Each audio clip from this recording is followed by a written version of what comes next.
Welcome,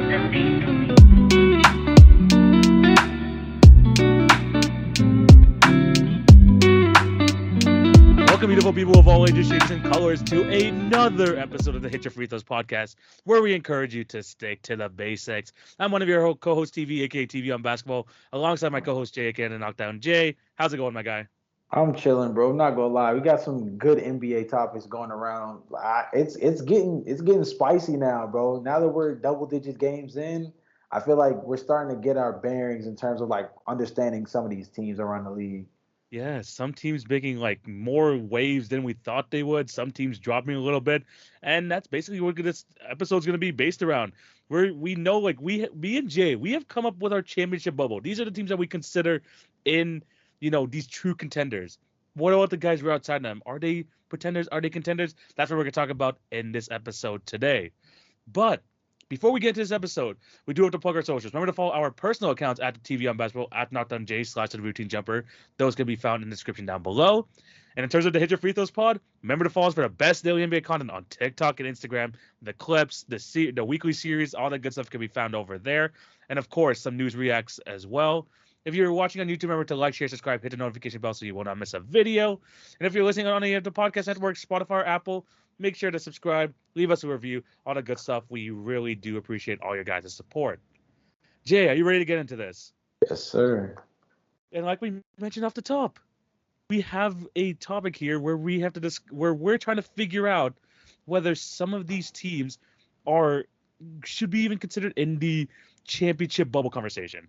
Me and Jay have thought, we were talking about this like before the show, and we're like, you know what? There's really just these four teams where we're like, you know what? These guys are truly contenders. But what about the guys around them? We're going to be talking about today, and of course we have the quiz, we have TV and Jay's moment of the week later, and of course the draft as well. But we're going to be getting into this first. So, Jay, in terms of our championship bubble, right? We have four teams, right? We have four teams, and then we have three of them East, one of them West. We got the Celtics, we have the Bucks, we have the Nuggets, and we have the 76ers. We feel like those are the teams that should be like clear as day in the conversation for championship contention, right? Yeah, I think those are pretty much the locks. Those are the ones that have proven themselves probably the best so far during this portion of the league year. And I think another thing too is they all project pretty well, like moving forward. Yeah, I mean, a lot of them get a lot of top-end talent with all these teams. Even with the team like the Milwaukee Bucks, they struggle a little bit to try to find out the connection between Giannis and Dame. They're going to figure it out eventually, and they already have, championship foundational pieces there that we're confident enough to say that they're contenders. But what about these other teams? I'm going to be going through a list of like 6 to 8 names, and we're going to like try and figure out, some of them are going to be pretty easy. Yes, they're right at the edge, but sometimes, we have to discuss why, like, some of them was like, yeah, we shouldn't really be in this conversation for this. So we're gonna go through each of these teams and see whether we think that they should be in the conversation or not. Gotcha. First team to go, the Oklahoma City Thunder, Jay. Oh boy, this team is off to a flyer, and this weekend for them has been absolutely fantastic, beating the Warriors twice, and they're currently right now 10-4 to start the season. Jay, should the Thunder be part of this conversation? Or are we going too far with them? So right now, I think it's going a little bit too far. I love the Oklahoma City Thunder, and I like what they're doing. They've got a trifecta that they can really build off. Shai Gilgeous-Alexander, Chet Holmgren, and Jalen Williams. Man, I mean, those three are just like so dynamic as scorers, and Chet Holmgren brings a different element to that defensively as a rim protector at the center position. They're just really solid across the board. I'm just afraid it's still a little too early to be putting them in championship contention. I don't want to say they're a piece away. I just feel like you have to see this group in a postseason setting first before I can really tell myself like, yo, they really are in this mix amongst the best teams in the NBA. I think that they've been really good regular season wise, but I have to wonder, is a lot of what they're doing in the early going just us gravitating towards the new hot kids on the block? Or is there some real validity to them as a real playoff contender? I don't want to just jump on their bandwagon in terms of them being a contender just yet, but they're putting the league on notice, and it should be well recognized by now. Yeah, no, you're 100% right. Yes, am I think we're going too far? A little bit. But man, the one thing that's making me hope for this team, man, is Shea Alexander. He's like, even now more than ever, has like solidifying himself as one of like those guys in the league, this superstar level player. And sure, he has like a young cast around him, like a lot of like young talent that hasn't really like proven in a postseason success. But in terms of the players they have on their team, it just fits like a glove. Jalen Williams, Josh Giddey, they all feel like they just have like this connection together, especially when running the break. Chet Holmgren has been exactly what they needed. A 36-point performance over the weekend, man. This guy is here. Potential rookie of the year, man. We said it was gonna be a close race, and man, him and Victor, this is gonna go down to the wire. But yeah, this team is really good. And what's making me more, and I think they're one of those teams that are right on the edge just because we've seen Shea Alexander now last year going into FIBA, like just like completely taking over Team Canada, winning the bronze medal. Now going into this season, we have to stop thinking about him like, when is he going to be a top five player? Maybe having discussions now. Is he a top five player in basketball? He has gotten to that level and deserving that type of respect that I think the Thunder, with his play and as long as he's healthy, I think they're right on the edge there. I think the other thing to really consider with them is that they are youthful, but I think they make up for it with not just their athleticism, but the fact that their play style does not change regardless of what team they play. Right. Like they are a team that likes to get up and down the floor. They play with very good pace. They play within themselves. They've told themselves, hey, we want to have five guys that have the ability to put the ball on the floor, run on a fast break, play at a high level in terms of making high IQ reads. And they've been able to do that at a relatively high level, something I think they should be really proud of because this is a philosophy that Sam Presti has been trying to build up pretty much since trading Chris Paul away. And I mean, it's working perfectly. Like, I think you can make an argument that every single that they've went through in terms of being able to build this team to what it is currently has kind of hit in terms of what they're supposed to be. I think the only person that we're still asking questions about is probably Usman Jang, and Yeah. he's still such a raw prospect for the Oklahoma City Thunder that you still don't expect a ton from him. But you look at him and say, wow, in another year or two, he could be a guy who could provide some crazy two-way ability. And then you pair that with what they already have as like the main core, because we haven't even brought up Josh Giddey, for example. Yeah. They've got like insane talent across the board. Yeah, and they still have the picks. They still have potential, like wiggle room here. Man, just the Thunder, just in general, they just know how to start from scratch.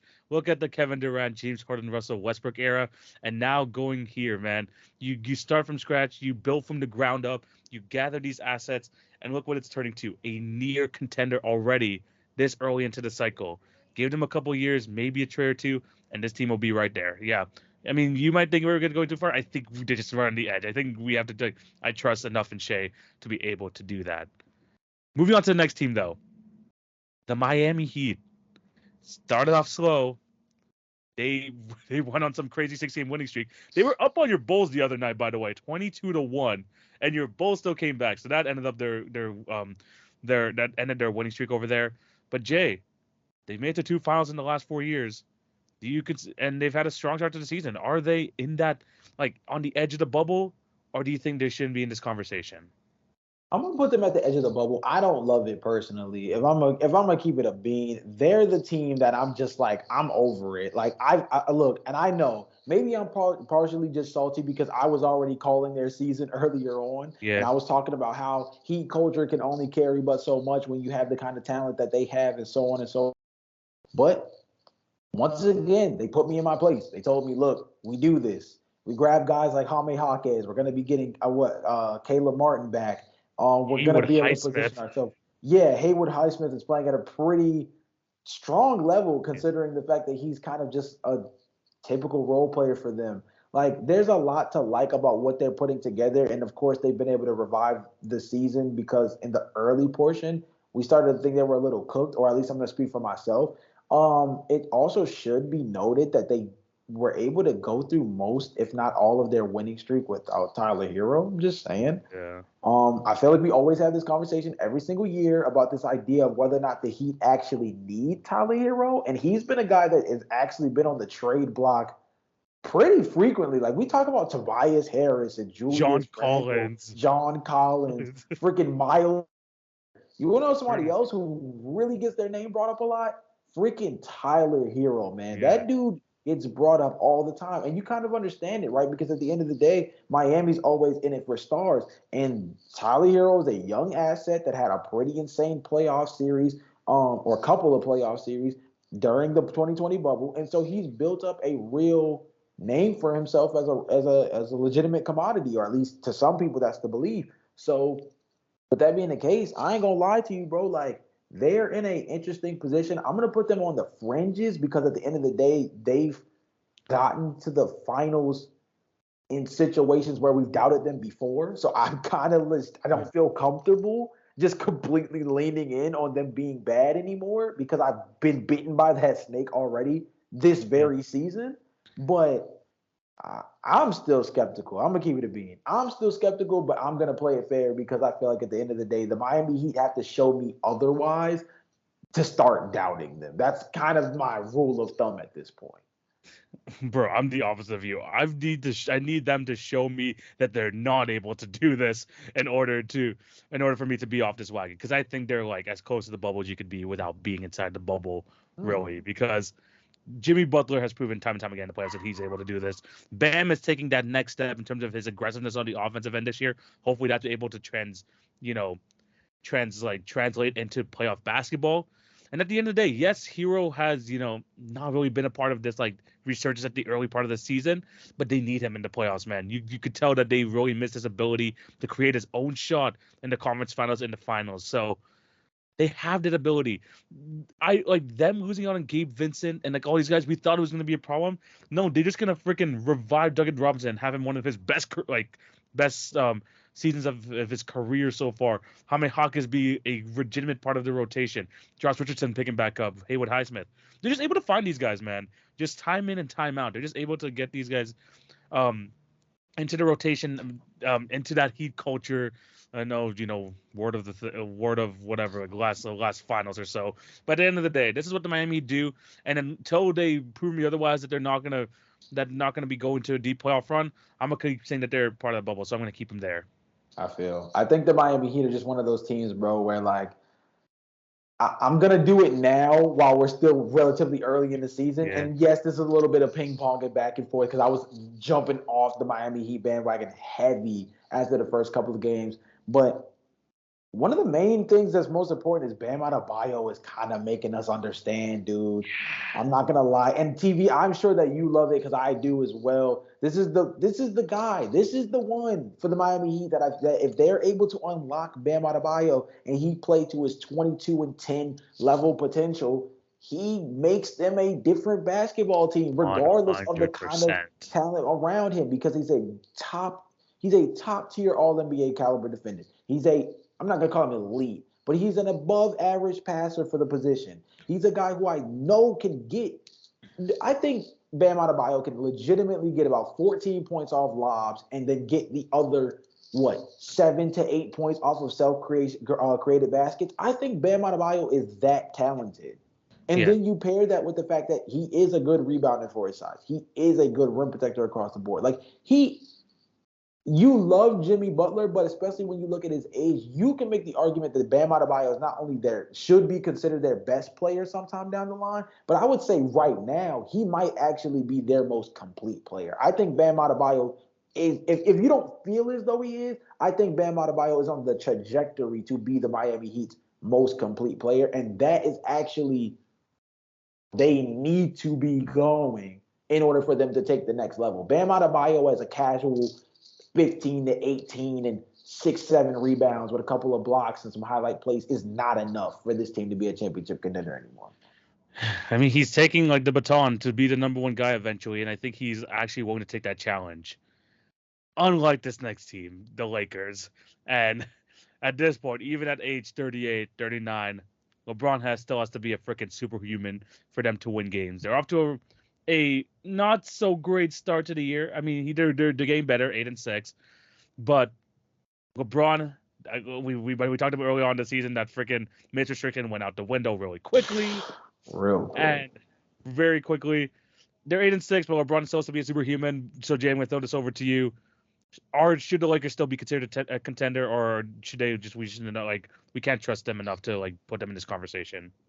No, I think the Lakers are one of those where you really, really cannot lean into them as a championship contender right now. I just don't see it. Gabe Vincent's injury was huge in the early going. Rui Hachimura, they've had to call on Cam Reddish a lot, which I don't necessarily think is a bad thing, but I don't necessarily think it's a good thing Yeah, either, right? So there's yeah, that. Anthony Davis has been good. I don't think he's necessarily been great so far this season. He's had flashes that make you feel good about what he's doing, but not good enough to say, okay, he's finally stepping into his role as the best player on the Los Angeles Lakers.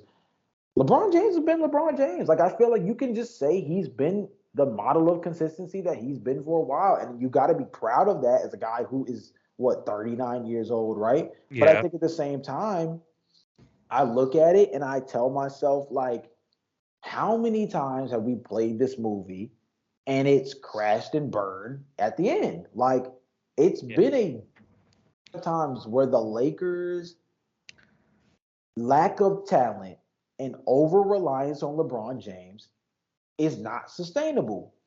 This is a clear indication, a la the minutes restriction you brought up a second ago, that they are not able to sustain championship caliber play unless LeBron James is playing like a madman. And that's just not sustainable. It just isn't. At least I don't think it is. Oh no, you took the words out of my mouth. I don't think they're gonna just should be in this conversation because I just can't trust the guys around LeBron. Sure, they have solid numbers, but what is that a product of? LeBron on the court, and you can't trust that for an 82 game season followed by a deep playoff run, which you expect this team to go on. Or at least that's what they expect of themselves, and they're not able to do that if they're taxing LeBron this early on into the season. No one's gonna take the number one mantle except for him. I saw a freaking meme. I don't know if you've seen like that Master Splinter meme with the Ninja Turtles where they're tiny and then they grow up together. I don't know if you know that meme. Yeah. So that's supposed to be LeBron. These guys are supposed to grow with him Bro. and let Master Splinter, grow old. No, LeBron has to be the four Ninja Turtles while he looks upon an old Anthony Davis because he just doesn't have that ability to be the number one guy. We thought that this like whole offseason can like help out, develop these guys into the role that they need them to be. They just can't do it. And I think that we have to just accept as a fact that this Lakers team is, although they have the full training camp together, they thought they found the ideal roster around LeBron. This team is not going to be successful like when he's not on the floor. And the fact that they can't do that means it's not sustainable. As you said, they shouldn't be in this conversation for as a contender. Yeah, you hate to count the Lakers out because of what happened last season in particular, in terms of them making a really, really strong late season run.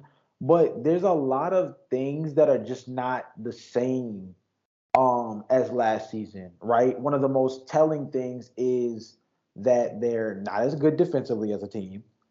Austin Reeves has taken a step back. Now, again, we can maybe blame him playing in FIBA, so maybe his early season start is just more so a product of playing very long-term basketball, dating back to making the Western Conference Finals, then playing in FIBA tourney, and then coming back for training camp, and so on and so forth. So I don't want to jump to conclusions yet, but Gabe Vincent, even when he wasn't injured, wasn't great, right? Yes. And things of that nature. Like, I don't know, man. The Lakers are kind of similar to Miami. The Lakers are in that you gotta show me kind of territory. And it's a little too early to be able to speak on that just yet. But as of right now, it's just not enough. I like that they've been really good at home, Yeah. but I don't believe in them right now. Yeah. Also, quick stat here: they're the worst first quarter team in NBA history. They have like some like crazy like -10, like .7 point differential in the first quarter. They cannot start games at all, and they have to always fight from behind. So that's all right. Again, leading to like what LeBron's decent amount of minutes that he's playing, but this is just not going to be sustainable. Not with these guys. And we've been hoping for years that Anthony Davis can take the number one mantle. He's clearly not shown that he's not going to be able to do that. So they're going to have to ride this LeBron wave and hope to God that he doesn't get injured, because if he does, then that's the end of the season for this Los Angeles Lakers team. So I think me and Jay both agree they're not really supposed to be in this contender conversation. Moving on to this next team, though, this one should be a bit interesting. The Dallas Mavericks.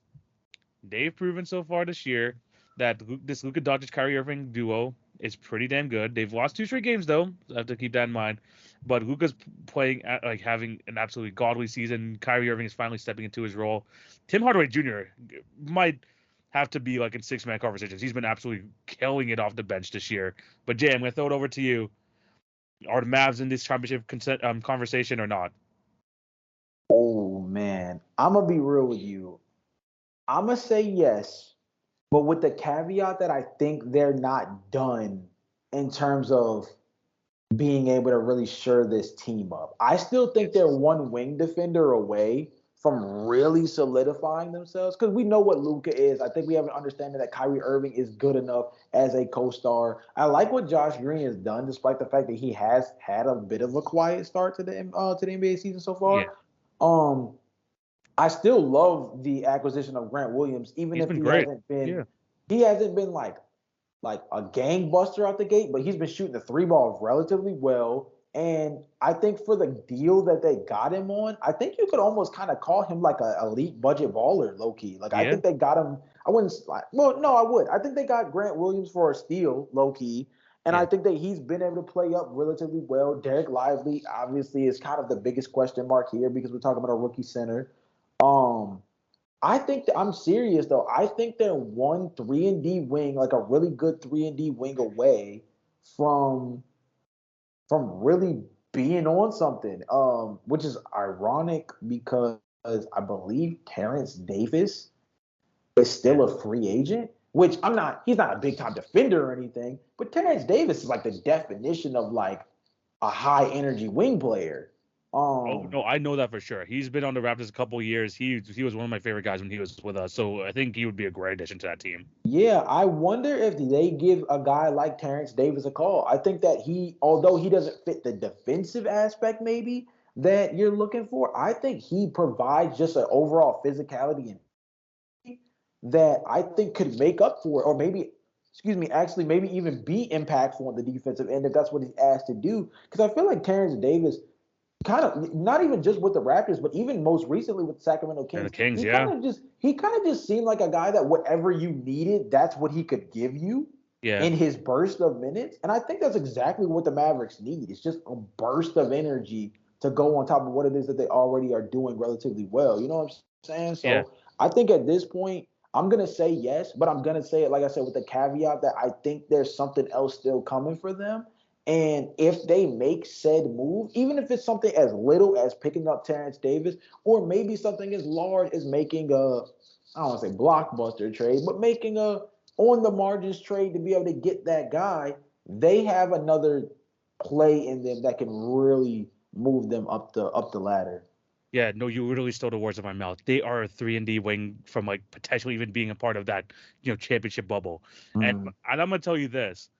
If they can get a trade to bring back Dorian Finney-Smith back from the Brooklyn Nets, low key, okay, if they are able to bring him back somehow, some way, then that is the perfect, and I mean the perfect guy they can add to this roster. that would be One more 3-and-D hilarious. wing, like you mentioned, Josh Green has been solid this year. I just don't think he's NBA starter worthy. I don't think he should be getting like like crazy amount of minutes, even though he has been, coming off the bench for the most part. But I think if you lessen his minutes, he can like do well in like less time, like Mm. play a better role. Bring back Dorian Finney-Smith somehow, some way, and I think you have that 3-and-D guy that you've been waiting, that Luka knows very well. Most of the other guys in this Mavs know very well. I think if you like add him back into that system, now with a Kyrie, now with a Derek Lively in here, he has a space. He's able to defend the best guy while hit the three. That's just the next guy that the Mavs need, because you know what Kyrie's going to give you. You know what Luka's going to give you on a night-to-night basis. It's been working, but they just need that extra guy to kind of just put on the other team's best player. And I think someone like Dorian Finney-Smith could be him. I don't think it will take too much to bring him back, but still, I think that he would be just a perfect guy to bring I in. think that would actually be super ironic, by the way. Like if they were able to do that. Like there's just so many. Dallas is in a unique position because I think there's just so many interesting guys that would really fit for them. Like for example, I love Harrison Barnes. I think he would be a really good guy for this team. Didn't he play for Dallas before? Yeah, he got traded while he was on the bench for them. Yeah, I was gonna say. So that's ironic that he also is a guy that I think would interestingly fit this team. I think again, shout out to him and his overall health at the moment, but I think that although the Sixers wouldn't do it, I think Kelly Oubre is an Yeah. interesting fit on this kind of team. I Yeah. think going back to Terrence Davis is an interesting fit on this Yeah. team. So I don't think they need anybody that's like some like insane guy out there. They just need somebody that's serviceable enough within that position at the 3 spot to kind of round out things and give them a little bit more production beyond the arc as a 3-point shooter. And if they can be a dude who can defend at a high level, that Exactly what really they helps need. them out a lot. Like that's Yeah. the one position that I'm not saying they need a lot from, but they just need a little bit more from to make them as dangerous as I think they're capable of being in the postseason. Yeah, because they have the star talent. They just, again, it's all about working the edges, getting someone like Dorian Finney-Smith, like you mentioned, some other guys that you name on the list, Terrence Davis, all those guys, bring them in. Maybe they could give you, those 5 to 8 points a night. Play some hard defense. On the other end, could really change a lot of things for the Dallas Mavericks because they have those two guys. They just need to kind of work around them as well. Next team we're going to talk about here, the Phoenix Suns. And man, this team got some bad news because Bradley Beal played like what, 2 games, back injured, sore lower back, and he's gonna be out for the next 3 weeks. I was hoping to see him next week when I see the Phoenix Suns going against the Raptors, but that doesn't look like it's gonna be the case. But Jay, are they on the edge of the championship bubble, or should we start writing them off already? I'm gonna be real. I'm gonna put them on the edge, and it's me holding out hope because of the fact that we were worried about this team accumulating injuries because of the fact that they are a older squad. Yeah. But you have to see some of the bright side in them getting a lot of these injuries out the way early. Now that can be a bad thing in the sense that maybe they could end up being nagging injuries that hang over the team's head the entire season, a la maybe a guy like Devin Booker. He's had a lot of more muscle related injuries so far in the Yeah. early, like, as opposed to like bone bruises and things like that. So that's one of those things you do worry about. It should be praised that Kevin Durant hasn't had an issue, knock on wood, but he's been Yeah. relatively consistent so far. So that should also be a net positive. But I think that them getting a lot of these injury situations out the way early on actually helped them out in the later portion of the season. Mhm. Um, because that's what you would rather happen. You know what I mean? In terms of not just them fighting for positioning later on, but overall chemistry establishment closer to when you get to the postseason, when that chemistry is going to be pretty much the defining factor on whether or not this team goes far or not, right? Yeah. So I'm gonna hang out hope for them in ways that I guess I probably wouldn't give the benefit of the doubt to other teams. But it's simply out of the fact that they have 3 of the best scorers in the NBA. Their injury problems are kind of plaguing them in the early going. And I think that if they're able to kind of put something together on the back half of the season, I mean, mark my words, I really think the Suns have like a late season 10-game winning streak in them. Like, I think this is a team that has the Yeah. chance to be really dangerous once they get all of the injury bug stuff out of their system. Yeah, we just need to see these three together, man. We haven't seen a single game of the Facts. Beal Booker Durant trio together yet. And the thing is, like, you see how great Devin Booker and Kevin Durant have been playing so far this season. Like, they're both basically 50, 40, 90, all like 29 points a game for Booker, 31 points a game for Kevin Durant. And when you're watching these Suns games, it feels like they're the ones who are doing all the heavy lifting, and the other guys, they're just kind of bringing them down just a little bit, man. Yeah. I feel like they're like kind of costing them a couple games, which they could have won here. Luckily, they're on a 3-game winning streak, but these games shouldn't be as close. And the thing is, they're just missing that third guy. Third guy being Bradley Beal, that he needs to be freaking back on the court. But yeah, I'm gonna have them on the edge too. I'm holding on for the same thing. Please, we just need them healthy. Sure, get that injury stuff out the way now. We need you healthy for the latter half of the year, going into the playoffs. If those three are healthy, then this offense, we've seen how this offense can operate, and we know if these three guys are there, it's going to be near impossible to keep up with them offensively. And Kevin Durant's still trying to do his best defensively. Yusuf Nurkic, up and down season so far.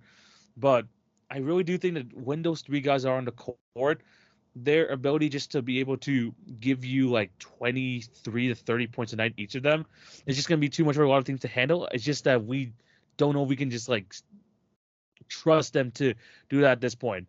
Like, I'm thinking of this Bradley Beal injury. Like, how on earth did he freaking pass the physical to go to freaking to the Phoenix Suns? Like, how did he do this? He had to miss a good chunk of the early part of the season, played a couple games, and now it's back, trying to deal with a sore lower back. So yeah, I don't know how how this trade was even able to go through, but at the end of the day, they're able to do it. Hopefully they're able to like make this thing work because you could see the potential there. You just need to see like all these three guys, and I think that they're gonna have potentially one of the best offenses in the league. I think kind of my parting thoughts on the Suns, because I'm not gonna lie, I don't have a ton. I don't have a ton when it comes to the Yeah. Suns because we just haven't seen them at full strength, Yes. really at all. Really, So yeah. my main thing, I think that's another thing that can make them dangerous. I do think that there's going to be a portion of the season where they're going to be able to put it all together and click, and there's only going to be a small sample size of the season where people are going to have an understanding of what that trio looks like. Now you can make the argument, well, they all are going to only have a short sample size as well. But I think they get to play to an advantage of that because that leaves them so much more wiggle room to do different things beyond whatever it is they're going to be able to show on film. I think that Phoenix is a team that, well, I hate saying this. And I want to preface this ahead of time by saying this, but I hate saying this because we said this. I've said this about the Clippers 8 million times, and I've been burned on it more than I've been rewarded for it. Yeah. Phoenix is a playoff team. They are built as a postseason roster right Yeah. now. So they essentially just need to make the postseason. Fair. And I think that they are going to make it very, very difficult for whoever it is that's in front of them. They just have to make it first. And that's the caveat. But I mean, there's a couple of teams like that every year where they're like, oh, they're 7th or 8th seed. These top teams don't want to see them in the playoffs, a la the Lakers last year, a la the Miami Heat last year. And they've proven that they can able to go far. But you can't be like trusting that, especially like with how the matchups go and everything. You can't like leave it up to fate and say, you know what, all we need is to get there, and that's going to do it for us. You want to put yourselves in the best situation. And the Suns, again, can do that, but you just need everyone on the court. But yeah, if they're healthy for come playoff time, no one wants to see them. It used to be the case for this next team as well, but I don't know now, especially with the start of the season. The Golden State Warriors. Oh boy. I can't. I mean, I'll say this. Steph Curry is still elite. He is still an amazing basketball player, still one of the best basketball players in the league.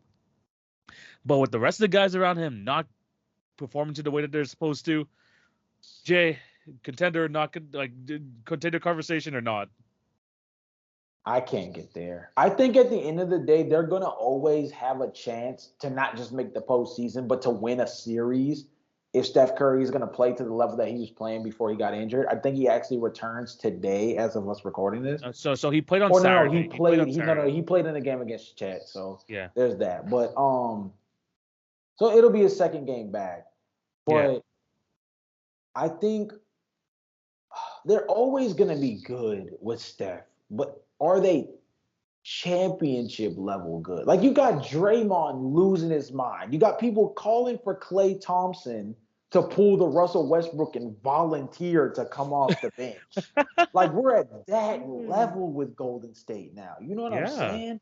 And I just think that I'm not gonna lie, bro. Eventually, this dynasty thing was gonna have to come to an end, and I think they bought themselves some time with the 2022 chip. Yeah. But I think the reality has to settle in at some point that this core is just too damn old. This team is ancient. Like, no one wants to talk about it because like Jonathan Kuminga is on this team. Moses Moody and Pajemski and those guys. No, dude. This team is old.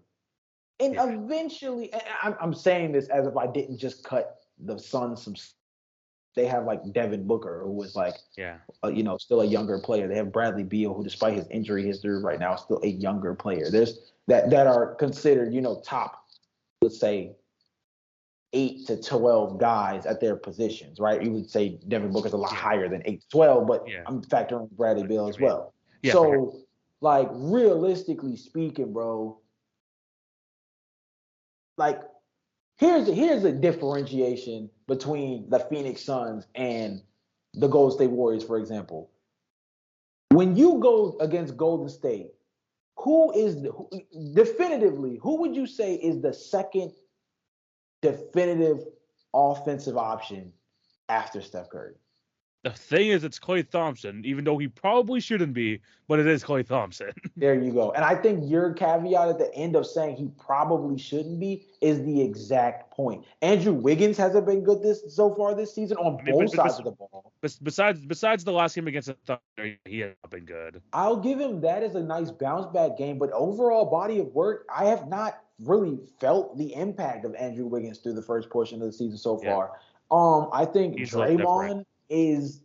I mean, he's going to be a big-time defensive player, but Draymond took a jump off the cliff offensively a long time ago, as far as I'm concerned. Yeah. He's still going to have a high basketball IQ. He's still going to be a big-time passer. But let's be real, bro. Like, as an overall offensive threat, sag off Draymond. You know what I mean? It's one of those. Exactly. And then outside of that, Chris Paul, he's been stable, but Chris Paul has had probably like more single-digit scoring outputs than he's had double-digit assist games, like so far this season. You know what I mean? Right. He's a good floor general, but you can't ask for Chris Paul for second best offensive scoring threat. Not this stage of his career. Yeah, you just can't trust any of that. And again, this is just a time to accept it, guys. They're not as deep anymore. They just lack the size at the center position. If your freaking tallest guy on the roster is Dario Saric, like, I mean, JJ called this out before the season, but like, if your tallest player is freaking Dario Saric, then that's a very big problem with this team. The core is just not as good, and that's fine. They had their turn. They got the 22 championship to buy them some time to make them think, we can balance the old and young. We could do this, but it came back to bite them eventually. Now they're resting on the laurels of Stephen Curry, hoping that he's able to carry them. And to be honest, I don't know what other player you could put in Steph Curry's position to help out this team, because you just can't. You want to think that because of 2 years ago they're able to make this work? I just don't see it, man. I just don't. And it's fine. It's fine. It's fine to say that the Warriors' time has passed. People this is probably the worst to start at home probably in this entire dynasty. They're like 1-6 to start off at home in general. It's just past their time, man.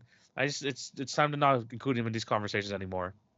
Yeah, I think that I hate to do that to them, because at the end of the day, like I said, I feel like as long as you have Steph, you have a chance. But they are horrible offensively without him. Horrible. Like, it's not close. Yeah, they're not. It's like, I mean, that 5-man. I mean, what was it last year? Like at the beginning of the season, they had the best 5-man unit in basketball with like Wiggins, Green, Clooney, Thompson, and Steph at the beginning of the last year.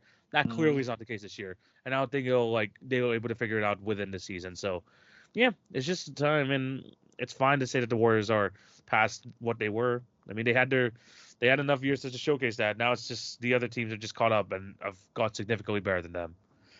Last team, before we move on to the next topic, Jay, we can go really quickly on this one. The Los Angeles Clippers. They have talent there. They have the top-end talent. Do they deserve to be in this contender conversation or not?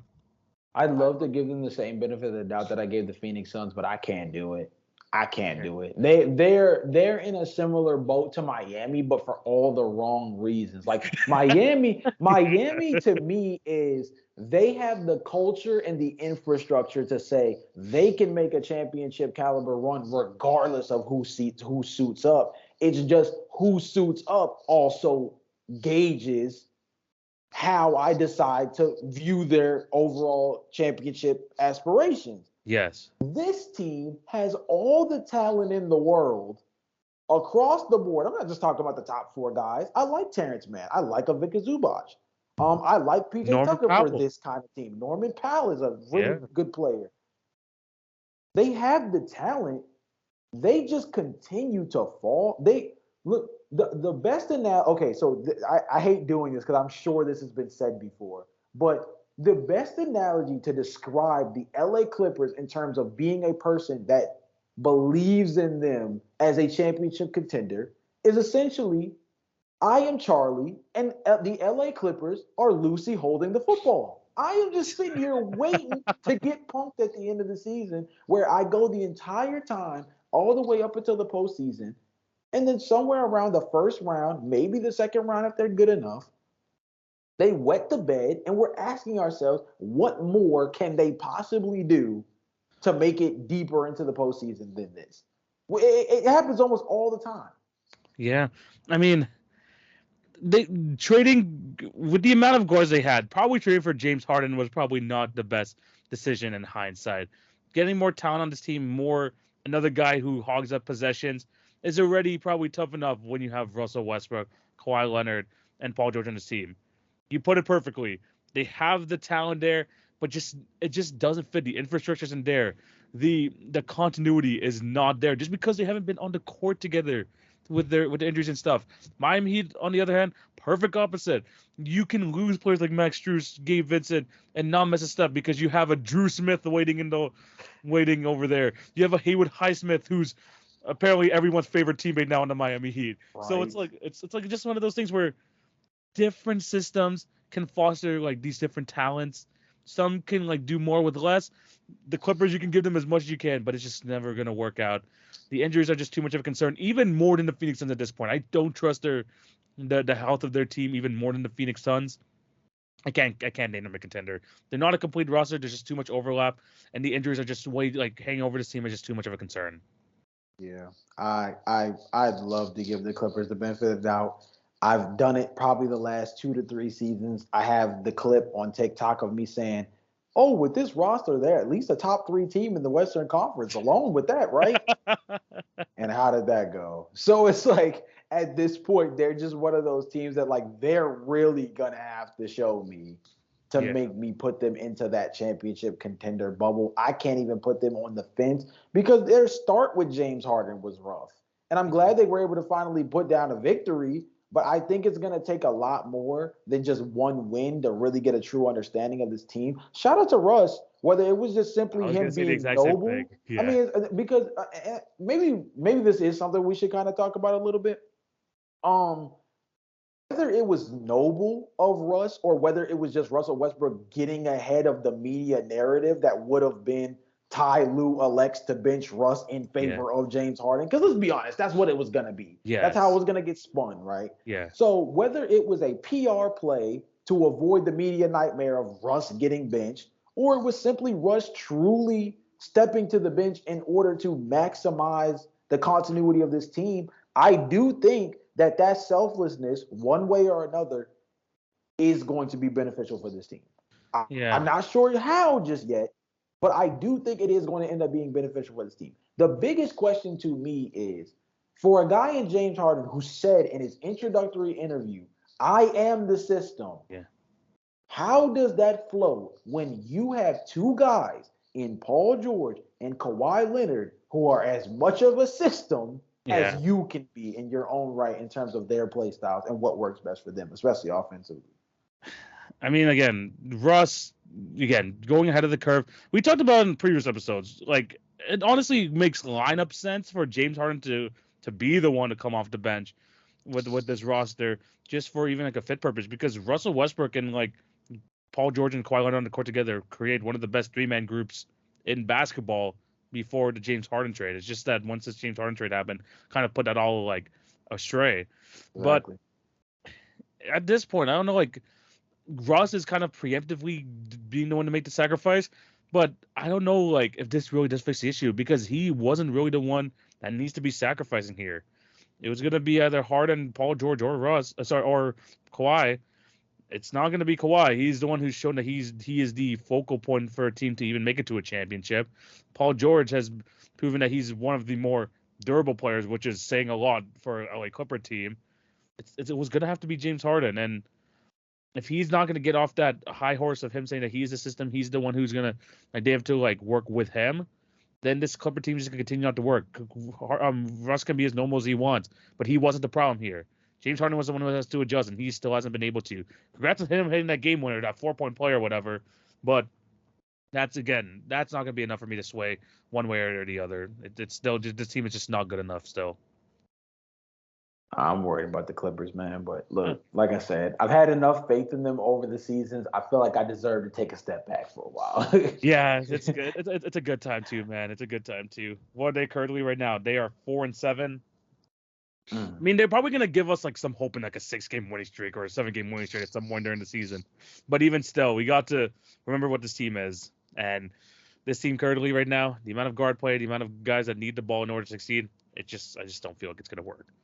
But yeah, those are all the teams that should be maybe we had in discussion for the bubble or not. Some teams made it, some teams, especially you talked about at the end there, probably shouldn't be in those discussions. But let us know down below if you agree or disagree with what we thought of each of these teams, whether they should be in the championship sort of conversation or we should just like completely disregard them completely.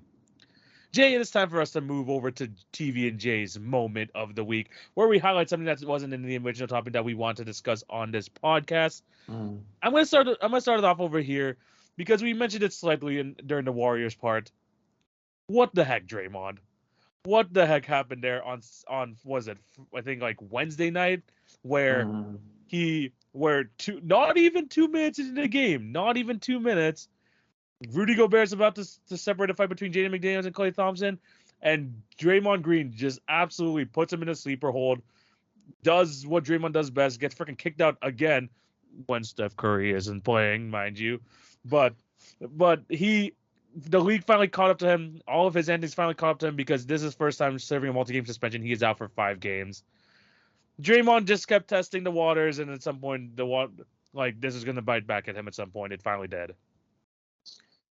Yeah, the thing is so crazy. And it's funny you bring up the irony of him finding a way to get himself ejected once again when Steph Curry is not available for some time.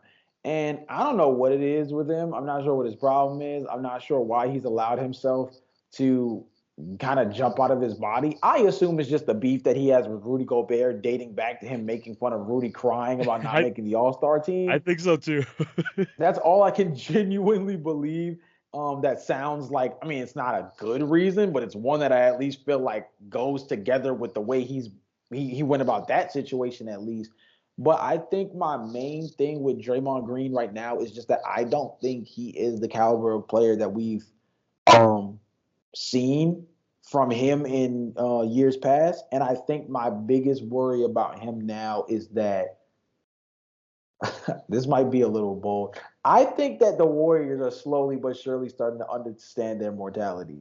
I think that when you Yeah. look at Klay Thompson and his lack of aggressiveness as an offensive threat this year, you can tell that he's not there. When you look at Andrew Wiggins, I don't think he's too old, but I think that we saw peak Andrew Wiggins on that championship run. The guy's got his money. He did what he was supposed to do. And I don't necessarily think that he was ever supposed to be the guy that we considered as the best two-way wing in the league in terms of being a top-tier defender. I don't think we were supposed to ever view Wiggins as that.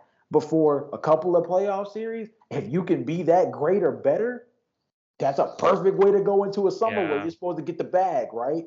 So, and then you look at Draymond Green. Yeah, he got $100 million for 4 year for what, a 4 year extension. Yeah. But let's be real. Did the Warriors really want to do that? You still have to ask yourself that. Did the Warriors really want to give Draymond Green $100 million, or did they realize this era is going to come to an end, but we're going to do it with whatever the best version of us is, and that includes keeping Steph Curry happy and playing at a high level, and he knows that the front office knows that there is no pick and roll two man partner next to Steph Curry like Draymond Green. Like that's the reality. I think there's more to this than just Draymond Green is still a good player. I don't think that. I'm not saying that he's a bad player, but I Yeah. don't think he's $100 million player anymore. There's so Oh much no. more to it. He's just only further proving that it's definitely not his quote unquote skill that's kept him in a Warriors uniform. That's at least that's what I think. Yeah, for sure. It's Warriors legend. It's the fact that he's been there through it all, and the same thing with Klay Thompson, like you mentioned. They're just not letting these guys go. There's just no way. There's too much history there. They dug themselves completely a hole. If they're gonna live by this roster, they're gonna freaking die by this roster. And someone put this perfectly. I don't want. I wanted to shout out who it was, but I completely forgot. But basically, they said, as you can see with Draymond Green, he tends to be more aggressive. He tends to be a bit more pouty the worse he gets. So as Yeah. he continues to regress, the more aggressive side of Draymond, the more choking out a player on another team sort of Draymond you're going to see more often going forward. So I don't think this is going to be the end of Draymond. Even when he comes back, there's going to be some more antics with him, but it's going to continue to it's the slow decline of the Warriors, slowly but surely. But it's good. It's I guess it's all worth it if you get the 3 championships at this point that they had over these past 10 Right. years.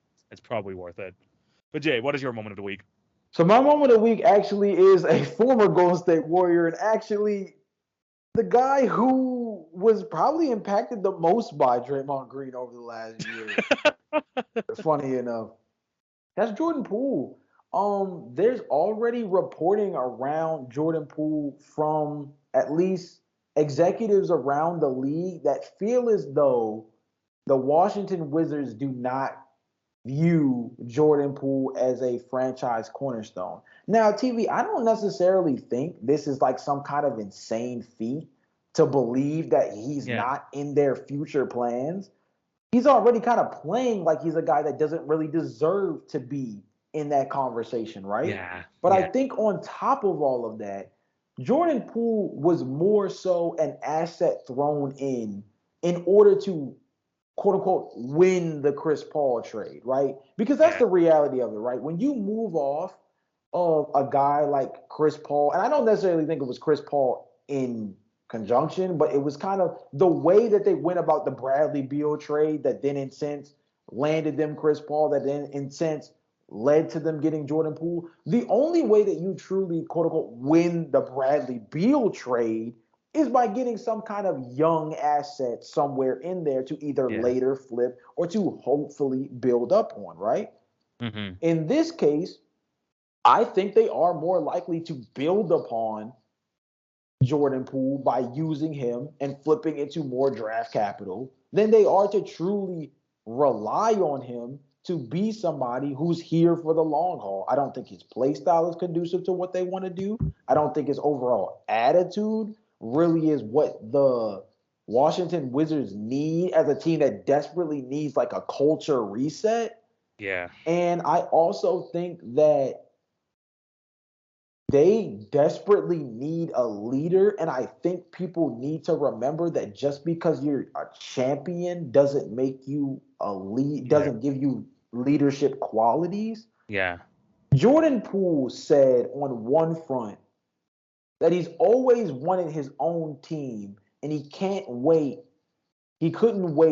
to take all of the things that he was able to learn from playing with the Golden State Warriors. And then out of his mouth as well, he almost contradicted himself by saying that he feels confident that he can be the leader of a team and he can't wait to play his brand of basketball.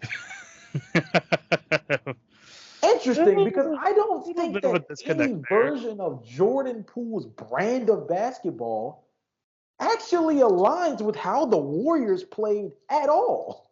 Like, I think he was best when he kind of fell in line with some of what their best lineups were and some of their best positional groupings were, but that makes him more of a product of the system.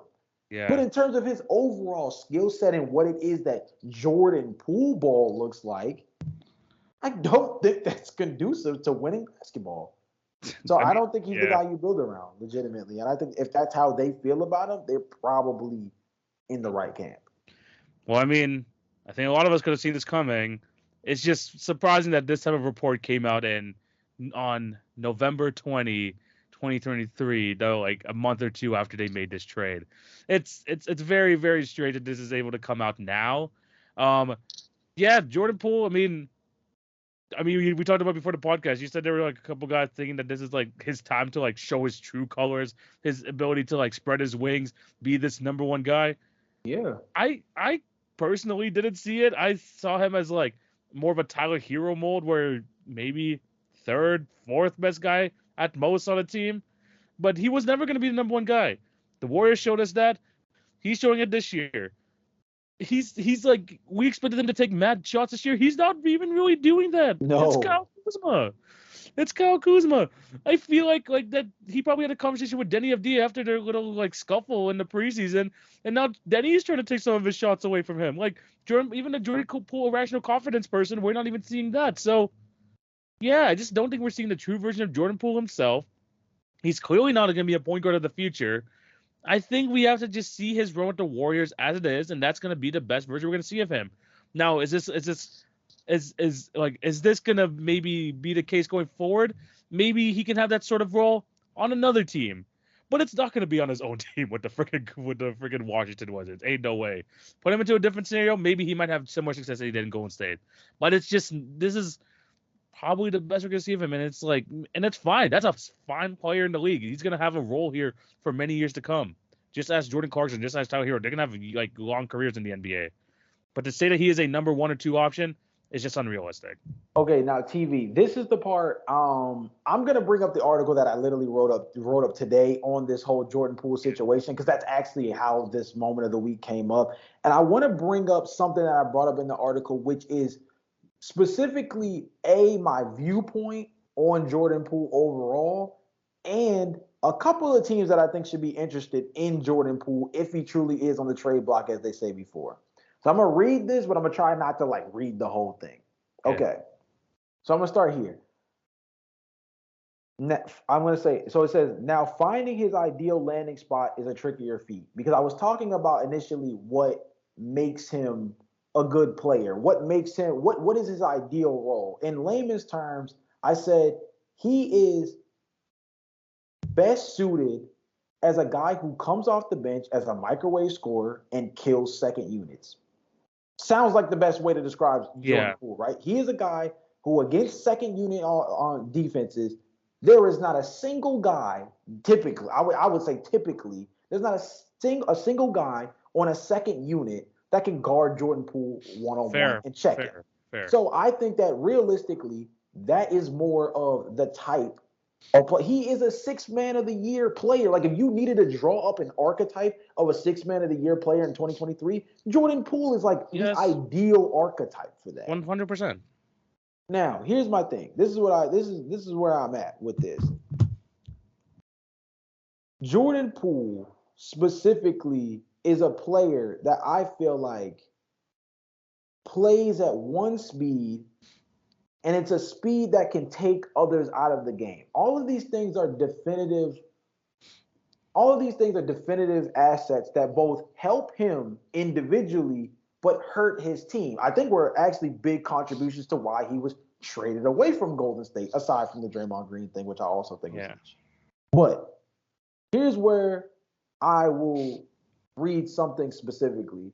I said that there are 3 things specifically that you have to take into consideration if you're to trade for Jordan Poole. The first thing is, do you have the organizational infrastructure to reel him in if he gets erratic? We've seen the insane Jordan Poole montages of him just taking ill-advised shots, the weird behind-the-back thing that got swatted into the second row by Kristaps Porzingis, for example. Like, stuff like that where you just wonder about him. The second question, are you okay with getting a self-shot generator that needs the ball in his hands to be effective? Let's talk about the LA Clippers for a second. You said they really shouldn't have grabbed another high-volume guard because they already have a bunch of guys that need the ball in their hand in order to be effective offensively. So that means not every team can use another ball handler on their squad. Not every team is built for that. My example was, the Denver Nuggets, for example, need another shot creator on the perimeter outside of Jamal Murray. But do you really want Nikola Jokic to have the ball in his hands less by any chance? I don't think so. So I don't think that Jordan Poole fits them. And then the third thing is, lastly, what is the price tag for a 24-year-old guard that still has 3 more years on his contract? And that might actually be the most important question. So rather than reading the whole article out, these are the 3 teams that I listed out that I think would be good Jordan Poole destinations. The first one, the Miami Heat. Okay. Ironically enough, Tyler Hero role, I think that he gives them a little bit more dynamism than what Tyler Hero does, and he has a better injury history than Tyler Hero. Yeah. Just kind of got to throw that out there too. The second one, the Cleveland Cavaliers. TV, we've talked about it multiple times on this podcast. If Darius Garland and Donovan Mitchell don't play, this team cannot create offense to save their life. Fair. Like, they just can't. And then the last team is the Orlando Magic, who have been in search of a lead offensive creating guard since they destroyed my Chicago Bulls from the inside out with the Vucevic trade. So, like, that's the other team. I think, and they've been looking for a guard for a while. And the Orlando Magic kind of were coming up in conversations for Jordan Poole when the idea of him hitting free agency first was brought up. So, is he a guy that comes up in conversation again, considering that they still kind of have a logjam? Are any of those teams, like, do any of those teams stick out to you, or do you have any other teams in mind? I do think we need to take this Jordan Poole and the trade block thing kind of seriously, because I do think there's a reality to that where maybe we do see him in a different uniform by the trade deadline. The Cavs. The Cavs seem like a great place for him to go to. And I think the best way to put it is, like, you talk about, like, his erratic kind of play style, the speed of game he plays. You know what? That could be positive for a team in spurts. Remember, in spurts. That's not something that's sustainable for 30 to 35 minutes a game. You need this change of pace sort of player for certain periods of the game to either completely break the game wide open or to completely turn the game around. And that's what Jordan Poole could do, because he can shoot you he can shoot you into a game. He can shoot you out of a game if you leave him in for too long. So it's about being able to find someone who can, like, change the pace for a team, someone that can, like, be a legitimate spark plug, but he doesn't have to be kind of the guy most reliable on offense for the Cat, like, especially in the Cavs system, because you already know who that's going to be. That's going to be Donovan Mitchell. That's going to be Darius Garland. Once it's the same, like, system when he was with the Warriors, you know that Klay Thompson and Steph Curry were going to be the guys who are getting more shots over him. So as long as that hierarchy is set, I think Jordan Poole can, like, really succeed in the system. And like you mentioned, the Cavs are missing that like lead shot creator off the bench. Jordan Poole could be that guy. Yeah, I like I said, I appreciate your thoughts on it. I'm not gonna lie, it's one of those things that I'm still trying to flesh out. That's kind of why I was a little stuttery, kind of in explaining the article, because the article itself kind of had a better beat on it because I had a lot more time to really think about it thoroughly. But I think Jordan Poole is still worth a first round pick. I still think that he's worth championship caliber teams taking a flyer out on. I think Jordan Poole falls into the category of needing to be on a specific kind of team in order to maximize what it is he brings to the table. He's not a universal guy that I think you can drop into your roster. He does have to kind of fit in around what it is that you might have philosophy-wise for your team. 100%. And I think, like, those teams, again, those are some good, like, suggestions to be a part of. But again, it's just you just can't be like the Wizards are right now, like making him a number one guy, number two guy, making someone that's like your lead guard. There has to be some sort of hierarchy. That's what happened in Golden State. Like, team like the Cavs can decipher that. The Wizards is just not the case there. So that doesn't make sense. So yeah, if you guys have any, like, Jordan Poole suggestions, like where else you could go, let us know down below in the comment section as well. Moving on to the final few topics of the show, and it is time to head into the NBA draft. And you know what, Jay? I'm tired of explaining too much for these things, so we're going to keep this plain and simple. We're going to be drafting the best lineup with the best left-handers in the league. Now, again, it wouldn't be a TV and J draft without some caveats. So we have some here. Our stipulations: you're allowed to take one all-timer. We've done all-time drafts. We've done all current drafts. In this draft, you're allowed to draft one all-time lefty, so anyone in NBA history. And also, one of your current player picks, you can transform that player into their prime version of themselves. So that is another caveat we can add there. And we're going to try to build the best team possible around this. How do you feel about this draft, Jay? I like this one. You'd be surprised how many guys are lefties that are absolute killers in NBA history. And that all-time pick, that's the one that I'm keeping my eye out on the most. You'll see in a minute. 100%. You know how these drafts go. Jay gets the first pick. I get the next two, serpentine style, so on and so forth. Jay, you got the first overall pick. Who are you going to choose over there? Will the all-time spot be taken up already? We'll have to wait and see. So my first pick, I'm going to go ahead and actually get the current player at max, capacity out the way, because I just feel like, come on now, he's probably arguably the best lefty in NBA history, despite the fact that he hasn't proved it so far this season. Yeah. I still got to take James Harden, bro. That's fair. Take James Harden. Freaking Houston James Harden, an absolute joy to watch. MVP level player there, top two, like, in a couple years. So that is a very good pick. I get two here, and you already got arguably the best lefty in history. I gotta take the other one, so I'm using my all-time pick already. Give me. Some might think I'm gonna go Bill Russell here. I'm gonna go actually with the Admiral, I felt David. that. I felt That that. David Robinson as my all-time pick. He's gonna be running my center position. A couple guys I had in mind too: Chris Bosh again, Bill Russell as well, Manu Ginobili. But I had to go with the Admiral, one-time MVP. This guy won 2 championships with the Spurs. He was gonna be my pick over there. And next, I'm actually gonna go with the point guard. And arguably, this guy could be an All NBA point guard. Gonna be an All NBA point guard sort of player this year when he's been on the floor, and he's been absolutely fantastic this year. Let me go with the Sacramento Kings, De'Aaron Fox, to run my Mm. point. You got the speed, you got the freaking muscle there. David Robinson up front. Fox is gonna freaking run the floor. He's been an improved 3-point shooter, clutch player of the year last year. Give me De'Aaron Fox to run my point.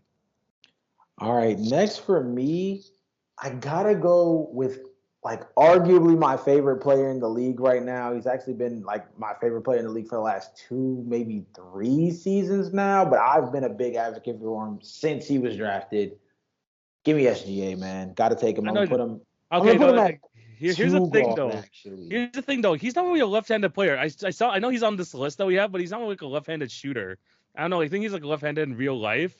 So I don't know if Okay. you want to like do like if you want to like go with that flow because like he shoots right-handed like in real life. Okay. If they're not okay, so I'm just going based on what the ranker Yeah, has. If we're not gonna put SGA as a lefty, then I'm not gonna lie.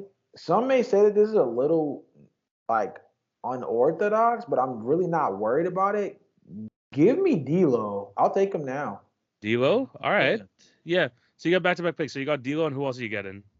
Um, I'm actually gonna go ahead and use my all-time pick here. Let me Yeah, stretch the floor a little bit. I'm taking Chris Bosh. love that. Love that pick as well. So you go D'Angelo Russell, Chris Bosh, like those two guys combo in general. You know what? I'm gonna this. I think this could be like a good little mix that we have here. I'm gonna go with my next back-to-back picks. Give me Domantas Sabonis That's as my power good. forward over there, and then to round out my backcourt, I know we're gonna be small, but these guys are two like absolute killers over there. Give me Jalen Brunson, man. Him or De'Aaron Fox can interchange, having two ball handlers there, but I need to get Jalen Brunson on this team, so give me him over there. That's solid. Still got two more picks. Let me think. Got to be current guys now because we done already got everybody. I need a legitimate 3 and I need a legitimate 5.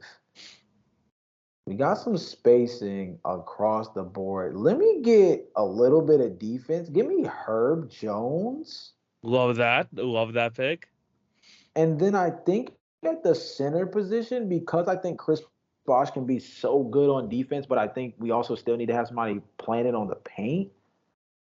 Let me actually wait. Can I switch Herb Jones or do I live Sure, with sure, that? sure. Go ahead. Go ahead. I'll let you Give go. me Kelly Oubre, man. I, Kelly I Oubre? gotta I gotta keep showing my boy some love, man. Kelly Oubre has been a demon this year. Shout out to him. I can't wait till he comes back. Hopefully he comes back soon.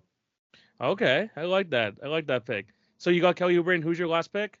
I think my center. I'm just gonna go with a Vega Zubac. I just really Because love him as a like 15 and like 8 kind of guy. is he left-handed? That's who he's on the list. Okay, all right. I did that for some reason. I just didn't think he was left-handed. But okay, good pick over there. I have one more pick remaining. The question is, do I want to completely devoid my team of shooting? Yes, I'm gonna do it because I still have my guy could turn into his prime. Freaking give me prime Ben Simmons. Who cares? Forget space over there. Well, let me head into the lineup. Sabonis might be our second best shooter, but that's completely fine. Let's make it work. Let's have Ben Simmons running the 3. All right, Jay. Best lefty team of all time. Best lefty draft. Let's see who you got.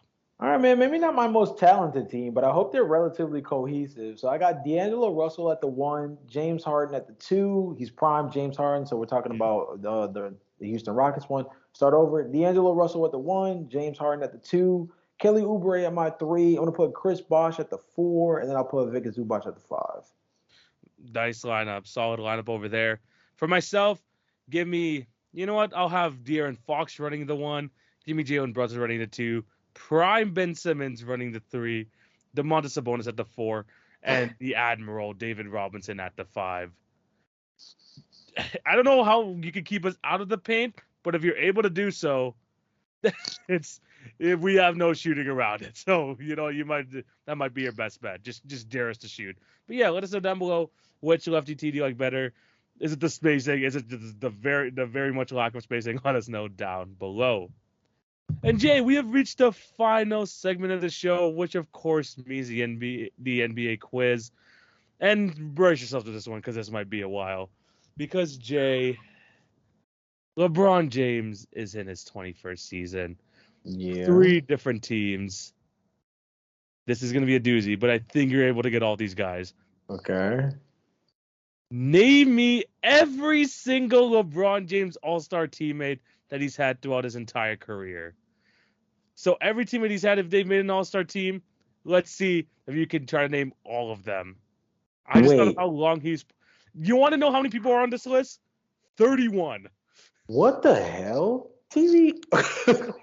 31. I think you could crack... you can get like half this list in like 2 minutes, and then the other guys you might have to think a bit, but I think you're able to get all of them. I divide them up into like different sections too. Just keep naming them. This is easier for me because I divided them to like his first Cavs run, his first Heat run, the second Cavs run, and then the Lakers. Well, let's see if you can name all those players that have been like at least a one-time All-Star.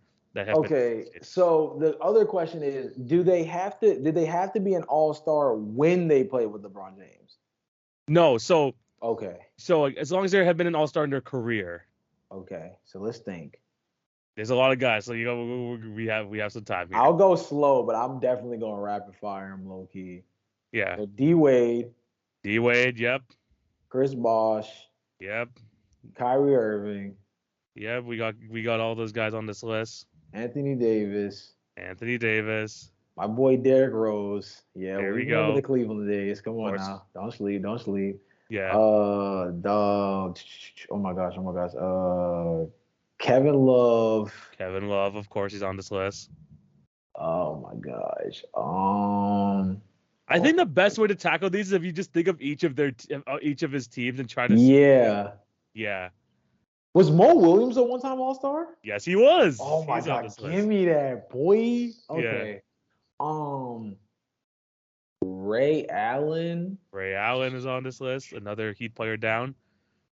Oh my God, I know there's another Cleveland guy. There's another Cleveland guy somewhere in there. There's 4 more. There's like 5 more from his first run and 4 more from his second run. What about Carlos Boozer? 1-time All-Star, 2-time All-Star. Oh my gosh! Shout out to Boozer the loser, man. Come on. Rondo, twice. Yep, he played with the Lakers twice, but yeah, Rondo's on this list. Yeah. Russ, of course he is. I almost forgot that one somehow. That's weird. The nasty 06 with Shaq. Was it 06? No. I'm 09. It was 09. Yeah. I was gonna say. But yeah, Shaq is on this list. Yeah. Man. Oh my gosh. That's one of those. That's one of those jerseys you just can't. Oh my gosh. Yeah. Man. Oh my gosh, that's crazy. Yeah. I'm gonna name stupid guys. Did J.R. Smith make an All-Star team? No, we did not. No. I was gonna say it's certain ones where I'm like, I don't know. Yeah. He played with Melo. He did play with Melo. He was one of the Laker guys. Okay. I'm still missing the Cavaliers person, but I mean, you said there were a few. I mean, the second best player on this team is during the first Cavs run. He's still on this list. Oh snap! Ilgauskas. He was a one-time All-Star, so he's 2K demon, just too big for no reason. Come on, man. Dwight Howard. One of the Lakers dudes. One of the Lakers guys actually became an All-Star after he left the Lakers. Oh snap! Yeah, there's a few of those. So what? That's what Brandon Ingram. Yep. Did Anderson Varejao make an All-Star team by any chance? No, he did not. Thank God, because I actually would have hated for him to be on this list. That's one of those where I just can't get behind that. Yeah. He was like super ancient by this point, but I think didn't he play with did he cross paths with Ben Wallace when he He was on the did. Cavs? He's from part of the first Cavs run. Yeah, he's on this. Okay, cool. I was gonna say I know he was like uber decrepit by then, but like Yeah. you know. You're only missing one more guy from that first Cavs run, and you don't associate this guy with the Cavs at all. If anything, he's like a Timberwolves wing, like a mid 2000s Timberwolves wing. Oh my gosh. Wow. Okay. That He's one's tough. he says some wild things on college broadcasts sometimes. Ooh, we'll have to get back to him because I'm not sure about Yeah. that one. Okay. Yeah. You can get back to him eventually. Um, I'll give you some hints for the second Cavs run. He played one season with a guy who most known for the Phoenix Suns, but he had like a small stint with him in the first year he was back in Cleveland. this is his first year back in Cleveland. So no, back in Cleveland. So this is like 2014, 2015. He played with him like very shortly. Ew, okay, that's not who I thought it was. I was gonna say I think like a nasty one was like I think Sean Marion played Yep, for the that's it. Cleveland That's it. Oh, that is him? Yeah, that's him. Oh, I was gonna say I didn't know. Dang, it was 2015. Yeah, 2014, 2015. He had like a small stint. Man, right, just by that, because I thought it was older. Come to find out. Yeah. Okay, well, Let's see. Some other guys from the second Cavs run. He one of the best point guards in the league at his time, but he came to the Cavs and this is basically his like last pit stop of his career. Solid player for a Western Conference team. One of the best point guards. I think I know who it is. Is that weird? No, this is Darren Williams. It he is was Darren cheeks Williams. for Cleveland. He was terrible. He was terrible for Cleveland. Oh my gosh, he was terrible for Cleveland. That was like the last straw. That was when it was over. Yeah. This next guy, you probably won't think as an all-star just because he was like the fourth replacement for this team, and he was like the fourth like injury replacement, but he was there alongside three more of his teammates that one year. He was an all-star. What the heck? Mario Chalmers didn't make an all-star team, did he? Nope. No, this is a Cavs. This is a Cavs player. Oh, okay, got you. He's one of the best at what he does. Like all he does is get in the court and just like lets it fly. He's one of the best at doing that. Oh, lets it fly. Okay, I was going to say. Was this the original Cavs team or which one was this? It's the second Cavs run. Run. Okay, so Larry Hughes is out. I think LeBron got criticized for kicking to this guy in the corner and he missed a shot like in the NBA Finals, and then people were saying, "Oh, LeBron." Oh my gosh, Kyle Korver, the Atlanta Hawks. Korver, yeah. Come on, I gotta put respect on the Atlanta Hawks, man. That's supposed to be my home squad. Yeah. So one more player from that second Cavs run. It's sad because the team that traded him did him absolutely dirty. And then he ended up like barely playing for the Cavs at all because of his injury, but it was part of like he was basically the Kyrie Irving replacement. They did this man so dirty. He played with him on the Lakers as well for a short period afterwards. Oh snap! Okay. Dang. Why can't I think of these people? I feel like I should know this. Short King. Yeah, I know, because I was thinking that too, but then for some reason the first person I thought of was Colin Sexton, but he didn't play with Colin. So that's why I'm like, no. He literally played he was a member of the Cavs for like half a season, or maybe just a little bit more than half a season before he was released. He was an all-star? Multiple-time all-star. All-NBA player. Let me come back to him. Because I feel like the people that I'm thinking of when it comes to LeBron, I'm thinking of bigs right now. Yeah. Oh, there's quite a bit of bigs. They're quite a bit. I'm thinking of I feel like it's mad bigs left, right? Like he played with Marc Gasol. He's one of the people there. Yep. Right. He played with Drummond. He's on this list. Yep. Ew. Oh my God, that was gross. Good God.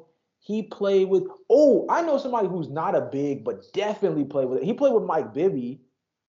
He was not an all-star though. He wasn't. Oh. He wasn't an all-star. Yeah.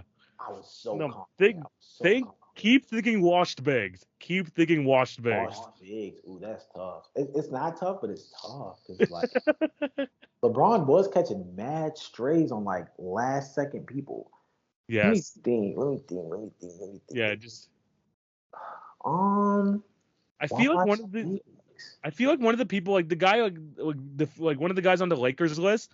I feel like he like gets burned up on the podcast a lot just because like his defensive player of the year, especially because a certain player on the Mavs is training with him. So it's been he's been coming up on quite a bit on this podcast.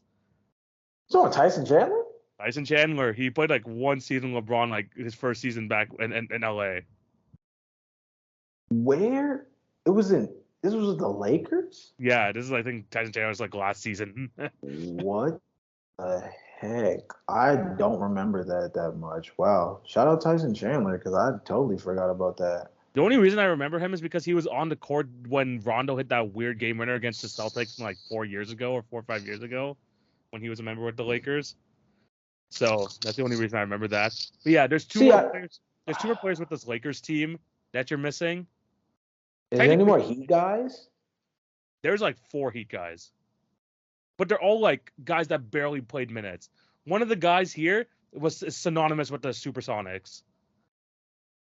Synonymous with the Supersonics. Is it Rashard Lewis? Rashard Lewis is on this list. Oh my gosh, bro. You want to know something funny about Rashard Lewis? Real quick detour. That was the exact guy I player comped Jabari Smith Jr. to. Jabari Smith Jr.? Yeah, that's the exact guy that when I did an article, I literally like player comp them. I think that's still, if you know when it comes to Seattle Supersonics, Rashard Lewis, by the way. Like that's a baller. That's not some kind of disrespect. That's actually high praise. If you know, you know, for real. Joel Anthony didn't make a freaking all-star team, did he? Nope, but think about those random centers that those Heat teams had. Joel Anthony, one of them became a freaking coach as well, but he made the all-star team like one time. God, bro, it's gonna bug the crap out of me because I know some of these guys. Did JJ Hickson make an all-star team? No, he did not. Jesus Christ. Think of some more of those like Heat centers. One of them, like, I think Michigan was the coach he coached in college. Michigan. Oh God, he did play with Juwan Howard with the Heat. He did. He did. Oh my gosh, I forgot. I totally forgot about him. I'm not gonna lie. No disrespect to him. My fault, bro. One of them is from my side of the border. I don't know how he became an all-star, but he was an all-star anyway. Oh God, I already said Marcus Gasol. That's tough. No, I mean, like he's a legit Canadian. This guy went to my elementary school. This guy. What the heck? Elementary school. Shout out to elementary school. Yeah. He's an assistant coach for the Raptors now as well, which is pretty crazy. He spent such a short time with the Heat. He's most known for like the New Orleans Hornets, that's like a good hint, low key, but it's like I'm trying to think. I don't know what other teams did this man play for. He made it with the Hornets, but he wasn't even that good. Jesus, man.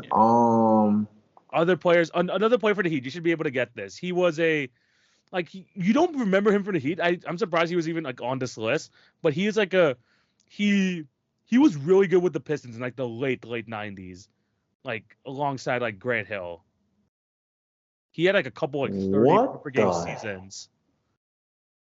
Like Avery Johnson? No. Like, let's see. I think he played for. Say that seems a little. Let's see. Yeah, he played for the Detroit Pistons back in the day. He had like a 30-point per game season. He was solid for the Warriors. Was with the Dallas at some point. Oh man. Is this Jerry? Jerry Stackhouse? Jerry Stackhouse. What team did they play together on? Miami. Jerry's last season. Wow. Okay. Sorry, his third last season. He apparently played with Atlanta and Brooklyn after. Damn. I'm gonna go with like random guess. Did Wally Zerbiak make an all-star team? That was the guy on the. Oh, let's go. Cause I'm not gonna lie, that was the minute we started naming random people. I'm like, okay, we gotta go deep in the well now. Cause I'm like, did they play together? Was that Cleveland? Yeah, that was Cleveland. Right? Yeah, it was Cleveland. You have 4 more players, and you completed this list. 4 more players. Gosh, who do we got? 2 more Lakers guys. One of them plays with him right now. crap. Who plays with him right now? Okay, think of the roster, Jalen. You got it. You kind of know the roster a little bit, even though they kind of suck. Oh, You're missing one guy from that roster, and he's a prominent member of the roster. oh man,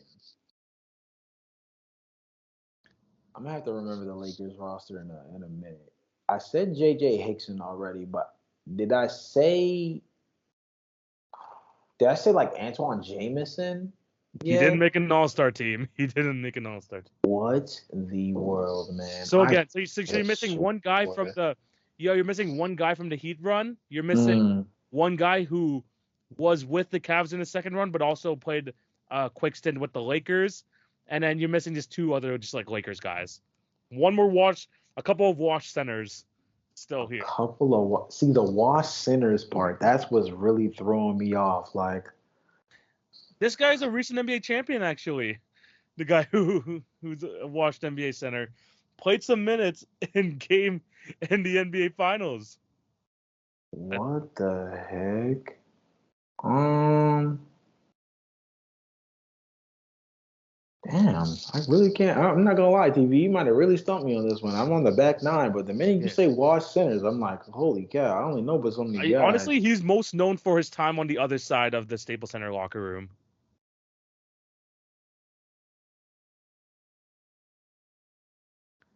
He spent most of his time with the other team in Staples.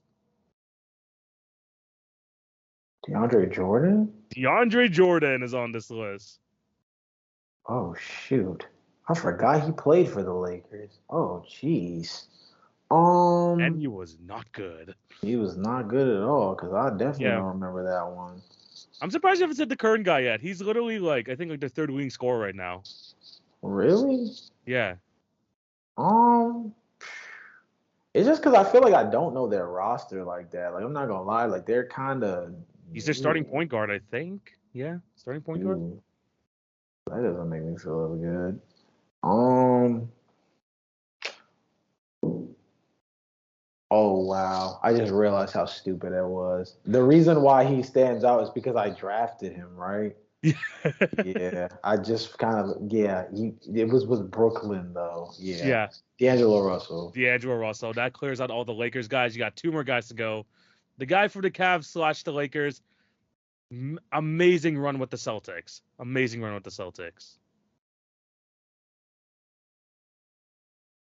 Again, should have made so much more money in his career. So much more money if he didn't get that injury. Wait, what? The injury? Wait a minute. You might have to back up the trucks for this guy. Okay, Isaiah Thomas. Wow. Isaiah Thomas. Wow. You forget about that 1 year, man, but he was a demon. Yeah. Wow. Miss freaking prime Isaiah Thomas, man. And then the last guy. This is probably the hardest guy on the list. Again, played for the Hornets. Played some time with the Raptors. His nickname was the Big Cat, if that helps out anything, like a Kentucky Wildcat center back in the day.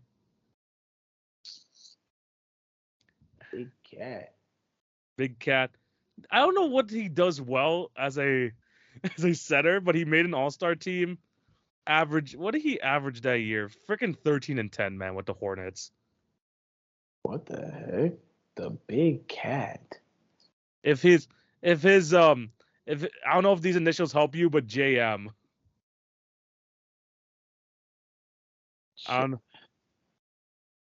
It's okay if you. What? It's you know what, bro? I'm just gonna give it to you. Is it Jamario Moon? No, honestly, close enough. Jamal McGlure. Oh heck no! I wasn't gonna get that. We would have been here all day. Jamal McGlure to clear it off. Those are all 31 of LeBron's All-Star teammates throughout his career. What a freaking quiz. Let us know if you have any quizzes down below. I just wanted to do this one just because I'm like, you know what? I just went down this rabbit hole, found all these guys. Let's just go. Oh my lord. went I'm down glad you conceded that last one because we would have been on this podcast all freaking night for that one, dude. for Jamal McGlure. We were not going to be waiting all that for Jamal McGlure. I'm glad you got Isaiah Thomas at the end, though. That was That's great. wild. I can't even believe I forgot that one. Yeah, but let us know down below what other quizzes you want to do and what you thought about any of the topics on the show today. Jay, we've reached another fantastic episode. Thank you guys for watching. Unfortunately, we're not going to be here for another episode this week because it is American Thanksgiving. Show some love to the people around you. And we're going to be off of the Wednesday episode this week, so that's why we're giving you a bit of a longer one today. But Jay, what do you have to tell the beautiful people before we sign out? Man, I gotta get my weight up. I'm not gonna lie. Yeah. When it comes, not just these quizzes, man, but I gotta admit to you guys, I definitely feel like I want to get deeper into my NBA bag. I feel like some of these conversations where we're having, especially when it comes to these like contender or pretender things, I feel like I want to get deeper into the weeds. It's easy to just say I do or don't believe, but I want to start putting a lot more forethought and a little bit more stats behind these. So I think you're going to start getting a little bit more nuance in these shows. I think me and TV, we know too much ball not to be able to display it for you guys, and I don't want to sell you guys short for that. So just know that as we continue to progress, it's going to get better, and the podcast is going to become much more informative and educational, I hope, when we get a larger sample size. We're still dealing with only 12, 13 games here. So there's still a lot of data to compile, and there's still a lot of stuff you can give a lot of credence to, and a lot of stuff that you got to say, maybe it's still just smoke and mirrors. But as we get deeper into the season, game 20, 25, and so on, I think that the nuance of the game is something that I hope starts to show more in this podcast. Me and TV have already agreed when we made this podcast at the beginning. We're not here for clickbait. We're not here to be able to just give you what ESPN is giving you. We want to be able to not only show off our own basketball knowledge, but hopefully help others learn more about the game as the season goes along. So I'm hoping as we gain a larger sample size that we get better at that. That's one of my own personal goals. 100%. And we're going to keep doing that. We're going to keep giving you the episodes every week. These next 2 weeks, we're not going to be giving you the Wednesday episode, but you're going to make sure you're here. We're going to get the Monday episodes as well, but we're going to be producing the content nonetheless. Even some guests we have in the future down the line, we're going to be including those as well, so be on the lookout for that. But we're going to get some of the best NBA content around here, and it's only going to get better as the season goes along, as we know more about these teams, and especially when a lot more storylines coming through with the trades, with the All-Star game coming up. You know that all that stuff is going to come up very, very shortly. But yeah, it's another fantastic episode. Remember to show love on all the podcast channels, the YouTube channels, and remember to follow at Hit Your Free Throws on TikTok and Instagram. And of course, our personal pages at Knockdown J and Hoop Routine Jumper and TV on Basketball. All those links can be found in the description below. Thank you guys for watching. Hope you all have a fantastic day. Take it easy, guys. Peace.